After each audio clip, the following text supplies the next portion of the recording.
Entrepreneurship can be really hard, and when you're doing it by yourself, trying to navigate the terrain, it can almost be impossible. That's why we created the Entrepreneur Circle.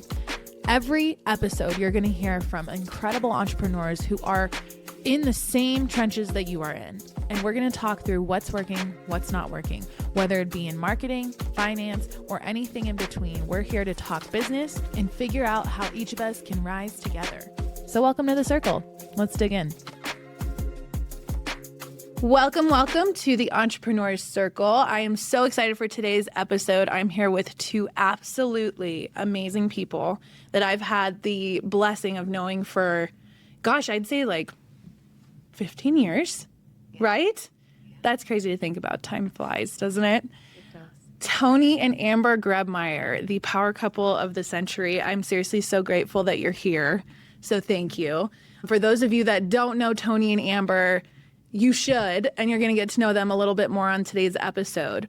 But Tony founded ShipOffers, which is approaching 10 figures in revenue here probably this year. I would guess you guys are going to hit it. We're doing well, and we're having fun doing it, and love innovating every single day. Yes. That's one of the greatest gifts that I've been given, is the opportunity to run a company, but no, it's not about just me, and there's a team of people who help make that possible. And that team's more like family for us. So it's been special to see, going back to the beginning of our journey. Amber and myself are approaching 27 years of marriage. And I was a partner in a different company and saw the writing on the wall, like maybe it was time to move on and do something. And I had some friends who were getting ready to graduate college and working on their MBA. And so there was a great window of like starting something different, starting something more or less like, instead of like 10 partners, now down to 3 partners. And with that opportunity, really gave Amber and myself to start the business, with his now ShipOffers, in our garage. She was pregnant with our youngest, Jenny, and we had no insurance. We didn't know what we were doing. We were just figuring it out day in and day out. Scary and exciting time. Yeah. I can only imagine, because 24 years is how old ShipOffers is, right? And you guys are 27 years into your marriage. So you were only married 3 years. Amber's pregnant, and it's unknown, right? I think one thing I'd love for you to dig into is take me back to 24 years ago, when you guys are kind of freaking out. You're like, okay, we have a baby coming, or you're just going to start this business. How are we going to build this? Did you know that it would turn into what it is today, thinking back 24 years ago? No, I never set out to go run a global company. I just set out to do something with my friends. And I think I like to help entrepreneurs understand, like, you can future pace until you're blue in the face, but the reality is like, start simple, start small, minimal viable product, and like, remember to have fun. I think so many times people put so much pressure to like, oh, we have to build this thing to be huge. I'm like, I don't do anything thinking that it's going to do anything other than impact the people that we're going to serve first. And I don't know how wide it's going to go. I just know, like, if I just drill that down to say, like, I had a problem, I found a solution, I taught other people about that solution, people got involved and then figured it out, that, hey, that could work.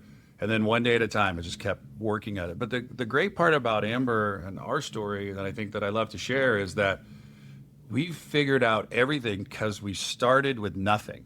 Like, we started with something in our relationship, but didn't have anything. Didn't come from it much. So, and I think from my standpoint with everything was, I never was worried that he would fail. I have always had complete trust in the fact that he's going to do everything possible to succeed, because he starts with others, not just for himself. And he's always been that way. And he's had to learn that along the way. But gosh, I just have so much excitement for him. And we were worried it was scary. It was our second child. And so we knew what having a baby was like. And I was staying at home at that time with my babies, but never questioned if he was going to be successful at what he put his energy into. No, I mean, I never would have guessed that starting a logistics and fulfillment company, I'd be running to every post office around where we lived and asking, do you have more stamps? Because we didn't have any. We had manila envelopes and products, and we had to put literally like inserts and stamps on everything going out the door. There was no Lots automation. of folding tables in the garage. 1,000 stamps a day this tongue was licking just to get Yeah. stuff out the door. And we were running around, and literally after we doing that, I think for like 4 or 5 months, and we're like, I think we need an office. Like, I think we need to get out of the house and create space. You know, the interesting part is when I said, like, I think I need to leave this other company, it was, October 20th of 2000. We were like thinking baby was coming, but I wasn't thinking about like baby insurance or anything like that. I was like, The beautiful yin and yang. I'm like, right? let's just do this. And she was like, all right, I support you. And then We called my uncle in Utah, who was an OBGYN, and he's like, well, if it comes to it, you can come to Utah and I could deliver the baby. And I'm like, well, Great. I That's don't funny. really want to do that. So we will figure this out. Oh, that's funny. And I think that's what a great business goal should be for everybody is your heart's in the right spot and you have that willingness to ask for help. Like Amber calling her uncle, like just asking people, there's always an answer. And now always there's people that want to help too. When you're starting something, you're excited or you're nervous, there's always people that are around you that are going to be excited. If you have the right people in your Right. life, right? They're going to be excited for you and want you to win and help you succeed. So Absolutely. sharing, early and quickly what your needs are. Yeah. And I feel like you guys have been a big part of that for me as I started my business and the like 20 other things that I've pursued in the past 10 years. You guys have been a big part of it, not only just cheering me on, but even mentoring me through it. And I know that's a big part of just who you guys are is extending the hand. And it's very much the seeds that you plant will grow and you will harvest them. I think there's one thing that comes to mind, Amber, is when we were in New York a few years ago at Affiliate Summit East, I think. And you shared this with me that when no matter the ebbs and flows of the business, fast forward 10 years from your launch, no matter the ebbs and flows that came, your faith never wavered and you were never questioning if it would work. It was just a when. So I want to dive into that because there's so much there as far as how much support you have given and just linking arms. Because at the time you were also not only raising kids, you had an interior design business, a very successful one, and you're now retired from it. But I think it's both of you guys chasing that dream while also raising kids and kind of having all the risk on your shoulders as entrepreneurs. I think there is so much weight there, and being able to maintain a steady belief in each other is hard to come by. So maybe you can touch a little bit more on that and how you cultivated that in your relationship. I think it's a wonderful blessing to be in a partnership where I've always felt supported in anything that I wanted to do. I'm absolutely an artist, so needing to, I grew up in musical theater and then went into interior design, went into doing hair very quickly at the beginning of our marriage, and then going into interior design. And I started really working when Jenny was in kindergarten. I waited till my kids were both in school and I could focus on building that business. And Tony was always so supportive of that business. And I did it for 18 years. I'm very proud of it. And I loved doing it. And it wasn't until we moved to the ranch that we kind of sat down and decided that it was time to put all of my energy into something that I've been so excited about, which is moving to the ranch and building the ranch to what it is today, and just focusing all my artistic energy on the design of our home and it's beautiful. here are the animals and all of that, which has been beautifully fulfilling for both of us, but changing our focus. And again, Tony just being like, yes, that's what you should do now if that's what you want to do. So he's always supported me and helped me, guided me through my business choices and what I want to do. I built a business to where I could still be with our kids as much as possible. Never missed anything. But working in a business like interior design, I could, create my schedule in a way that I didn't miss anything. Right. And so that's one of the benefits of being an entrepreneur and not having a boss telling you what to do. You can not miss the important things, right? Amen.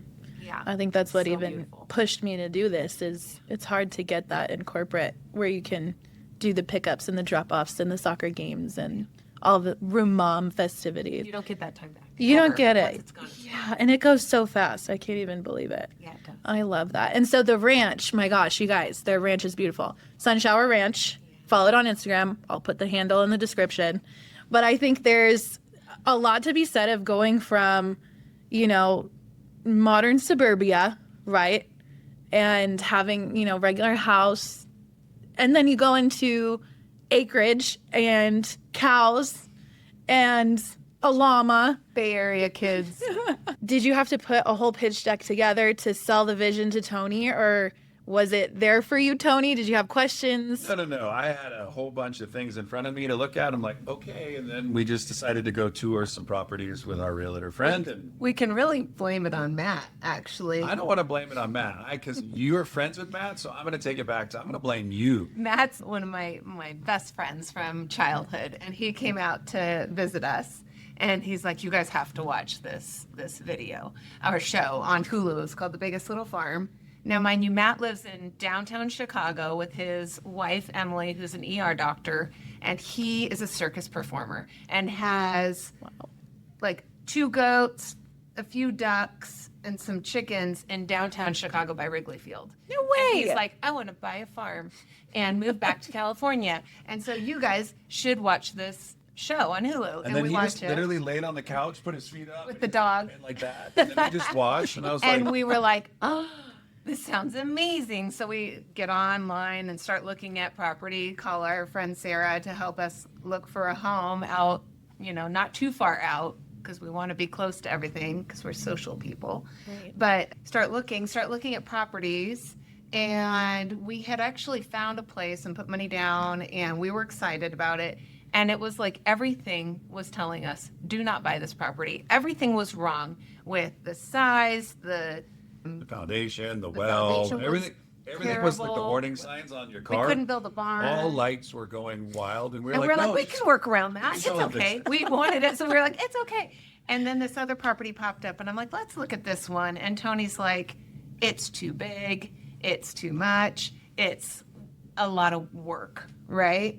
And we went and looked at it. And it's a giant steel building. So like not even a today, house. it's a barnuminium is what people refer them to. But like when I looked at it, I was like, it's a big shop. And I have enough of these warehouses. Like I don't need any more storage Why not space. just continue the warehouse? I literally thought, oh, we can just put overflow in here at first. That was like my brain. He And did say that. And I was like, I feel like maybe not. So Not in our house. it just took a little bit. And I think that's so important, is to have somebody who helps you to see what you can't see. You know, blind spots are in everybody's view in some way. And you need somebody to help you sometimes navigate that. She does a really good job. She's patient, because I'm like, go, go, go. And she is too. So we're 2 alphas. We're both running. And then sometimes it's not like we give up. We just look at it from a different perspective. Like, hey, what are you seeing? And then let me help you see if you can see what I'm seeing. And I need visuals. So it's better for me not to see a picture, but to go walk it and see it. So once I got out of the car and then saw everything, I still have photos from that day. And everything was like pieced together for me. And then I'm like, oh, okay, this all makes sense. Like I could see the bigger picture. It was a blank slate, so the opportunities were kind of endless. And I do think, like you touched on something, we're both such alphas, and we're very comfortable running the show. So we have to consciously take some time sometimes and just be like, stop talking, listen to what he has to say, or listen to what she has to say. And that's hard for us sometimes, but we've learned kind of how to navigate that over time. And Tony's favorite thing to say at the beginning was always, if you're going to move to a ranch, you're going to have to learn how to do ranch things. Because I'd always be like, babe, can you get this for me? Or can you kill this spider? Or can you? Now I'm like getting snakes out of the building. And like, I don't love it. But You go, every time girl. I think Tony says, if you're going to live on a ranch, you have to do ranch things.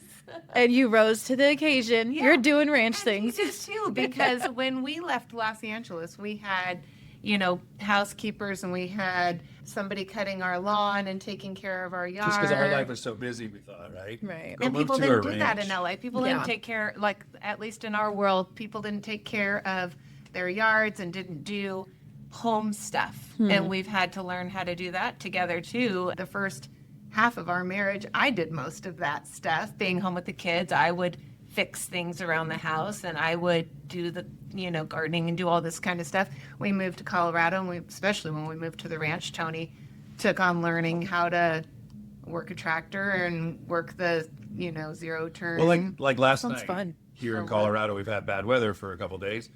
All my brain saw was an opportunity to jump on my zero turn and go like mow for like a half hour before like the next pour of rain. And then my brain says, yeah, but lightning, be careful because you're on a metal thing running around the property. We So, like you, so you know, let's You do made that it. another day. And by the way, her grandfather, two times or three I times? struck twice that I know of, struck twice by lightning. So So I was I'm like, I'm fine. I can Yeah. make it. If he made it, you can make it. So I use all these as like warning signs, and I'm like, I'm good. I'm going to go ahead and relax, Yeah, that's fair. That's fair.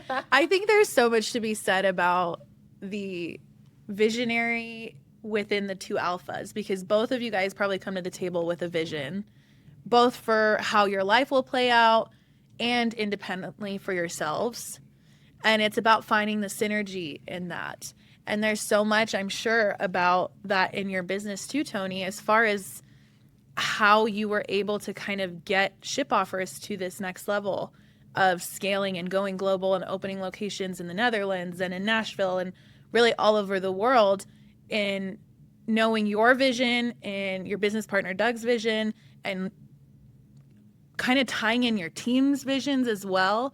How can you share a little bit about how you paint that picture and illustrate it for yourselves to create the pathway to give direction to your team to go execute? Yeah, no, I appreciate it. Great question. Starts like inward first. Like, I never want to do something just to do something. Now today I said, my time's limited. Where can I put my time? And what I realized is like, I can't go to all these meetings and I can't travel to all these events like I did. Like prior to meeting your husband, Josh, was up to myself. Like I was the outgoing person. I worked in radio, so I'm fine in front of a mic or a camera. Everything's great. But I spent all my time traveling, and then I realized, well, I can't do this if we're going to expand and go global, or even just, outside of being local. So one of the best things that I think I sat down and looked at, like the team, is like, what do we have? Who's willing to help? And all these people started raising their hands, and I realized, wow, once again, I don't have to do this. And again, that's asking for help, right? Where do I need help? Who can give it? Yeah. And so, partnering with like your husband, which really just came out of just a friendship. I knew you before I knew your husband. And then the opportunity presented itself. You guys were going to move to like Arizona. And We're I'm like, no, don't go. And I'm like, no, please. And then you were working in corporate America and like got a chance to work through that with you. And then I saw all of this is just more about like, what do I want? And then I really decided like, instead of what do I want, what does the team need to go help get what they want? And then that was when we really, pandemic happened, the world was shutting down, people were scared and panicking and worrying. And I was like, well, I'm going to worry because I had like an essential business, right? Doing what we're doing, but how am I going to keep this afloat? I've never had a business that ships and everybody wants to go be at home because they can't come into the office. So we had to scramble quick. So it wasn't me, it was us. And that was what was really, really cool, is like, how do we do this? So collectively pull the team together, almost like your mini board, say, this is our problem, what's our solution? And then listen. And the opportunity presented itself for collaboration. And then one of the big things that I always teach is like, if you're going to bring somebody like Josh, tell Josh and teach Josh how to go find his replacement. That's a big believer for me, is help people find their replacement well before they need it. Like there's an old saying that says, dig the well before you need it, not when you need it, because then you're like, oh, now I have to go dig. I'm like, dig it before and then plant the right people. So luckily, we only had one location. I love telling the story. One location, pandemic, 36 team members. Fast forward to today, we have 3 locations in Colorado, 1 in Nashville, and 1 in the Netherlands. And then there's about 150 people running around, right? So if you help people see the vision, which is really not me, it's, yes, I gave some concepts and ideas, but people have to see that that's possible. And then they have to go, and I let all the teams lead.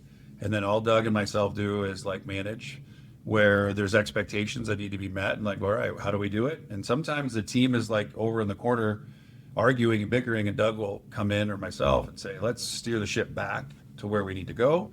But I love it. I mean, your husband, Jamie, Courtney, Chris, Dave, Caleb, we're not where we're at without like Sean. Like all these people play an important role. And yesterday was the anniversary day for a lot of people for the month. And everybody, I mean, I just stopped and I'm like, people are celebrating 7 years, 8 years, 6 years. I mean, I love hearing those stories because that tells me what's working is that they believe in themselves. They've created the work themselves, and that there's a need for what these people do. And so really, I just love showing up. I go into my office, close the door 99% of the time because I'm like, these people got it. I'll only come in if there's something really, bad that needs help. But these guys are really amazing at running a company. And Doug and myself really get to do what we love. Doug's finance. I love like motivation, helping people be encouragers and really do that. So that's where I thrive. And I try to get out of the mundane and the day-to-day stuff and leave people to do that job. I love to see, as a wife looking in on the business, I love seeing when I see jumps in the business growing. And what I've found in the past is like I saw a jump like when you and Josh got married and when Caleb and Jamie got married. And these key members of the team moving forward in their life, and then they have like this newfound like drive for business because they have something really exciting to work for in their lives. And then seeing, when Z was born and when Ellie was born, and these young people being brought into this like ShipOffers world, how exciting for me it was to see.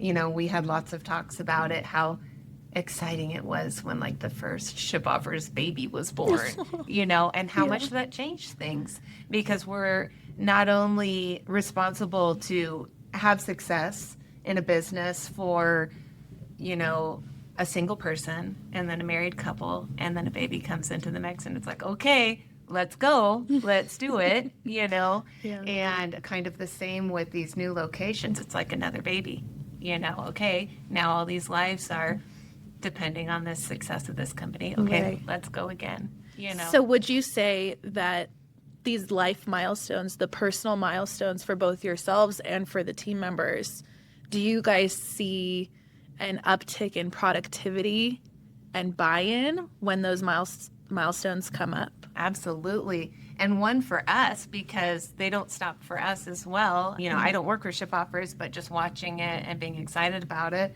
is, starting the company pregnant with Jenny, our second child. And now she works for the company. She's now graduated college and is now in marketing at ShipOffers. And that, for me, and I know for Tony, because he gets to work with her every day, is absolutely incredible. I'm still getting used to, hey, Dad, I got a question. Yeah. Or, hey, Dad, can I talk to you? I'm like, yeah, because I think that you're just needing like What are you doing here?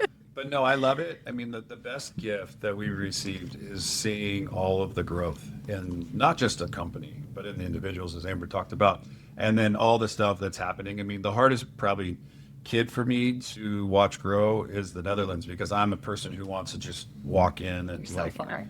and I've gone over with Caleb and Josh. And Josh has a funny story of me falling through the roof. I mean, but the reality is like we're doers. And that's the one thing that I love about the team that we have is that we're all doers. We're all willing to do stuff. It's not like I'll clean the toilets if need to be. I'll take the garbage out. I'll go grab food. I'll wash dishes. We're like, that's the mindset. When new people come to the team, everybody looks around and goes, is it a culture fit? Like, are they going to fit? And you can tell really quick if we hired like the wrong or the culture doesn't work perfectly for them. But like, I love everybody's willing to help. And that is something that nobody taught us. It's just something that I like knew myself. Like, I have to have a service mindset. I have to be a servant leader, and I have to go pour into people and not need anything in return. And if I can instill that and look for that in others, then I think we're going to thrive and succeed. Because no problem is ever going to resolve itself by magic. It needs hard work, great communication, great follow through, and then being consistent with always like making the customer the winner of the story. It really is like Josh probably will tell you this, and some other people in sales. I have little post-it notes that says you're never done with the sale. And so many people get the sale and they celebrate, and I'm like, that's great. We watched a movie last night. Like, hey, I got the money, and I'm like, yeah, and then everything falls apart. It's you're never done with the sale. So how else can you serve? And how else can you communicate it? Can you improve any of it? And then keep working on that. And there's two people that fit right in that category of like ShipOffers hires, and one is the person that's already that way, And then there's the person that's coachable and sees that, wow, I don't know what I love so much about this company, but I see that there's some really special people working here, and I want to be like that. So tell me what to do Right. and how I can help. Oh, I love that. I want to dig in one more question, because I think this might be one of the more important things that we touch on, is the culture that you've built at ShipOffers. It's unmatched. You have people celebrating 6, 9, 10, 15, 20-year anniversaries for a reason, right? But it's also reflected in your family. Like, you guys have a beautiful relationship. Both Ethan and Jenny are hustlers. They're growing and thriving. The cultures that we build, both in our businesses and in our families, can set the tone for the levels that we meet through our lives. So what are, say, 3 things that you would tell our listeners on how to build a strong culture, regardless of if it's in your business or in your family? As a mom, I would say first, because I know you have a lot to say about this, but that children and also team members working with you in a business, they don't do what you say, they do what you do. And so if you can model that, then they're going to do what you do every single time, 10 times out of 10. They're not going to do what you say.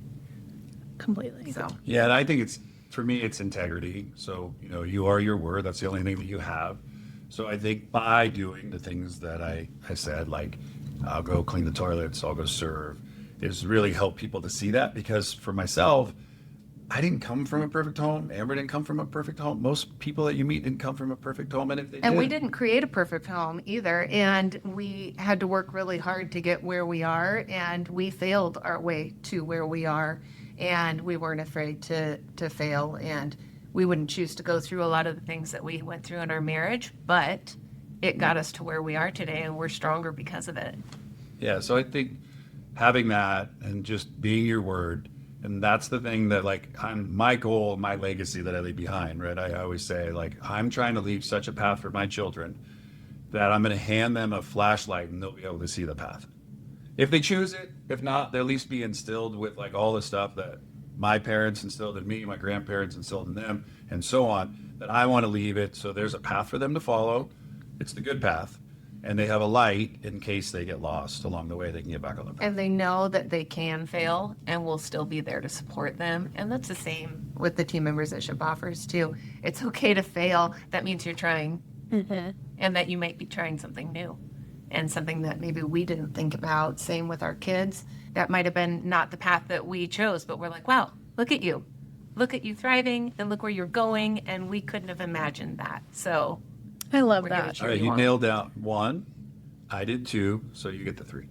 Oh, dear. It's a great partnership. No, I just think, again, we talked about, I'm just such a people person, and so are you. I just think when you focus on people, things grow. And when you focus on other people's dreams, your dreams just happen to come true too. And so I think that both of us are completely invested in people and just humans, and knowing that, the humans that we brought into the world, Ethan started at ShipOffers too and worked for Caleb and worked for Sean and learned so many great, ways to move forward. And he's an engineer in Seattle and is just becoming the most, I just love that guy. He doesn't want help from us with anything, but I know he's still watching. He's still watching us, and we can be an example to him. And he's just wildly independent, and we love that. And his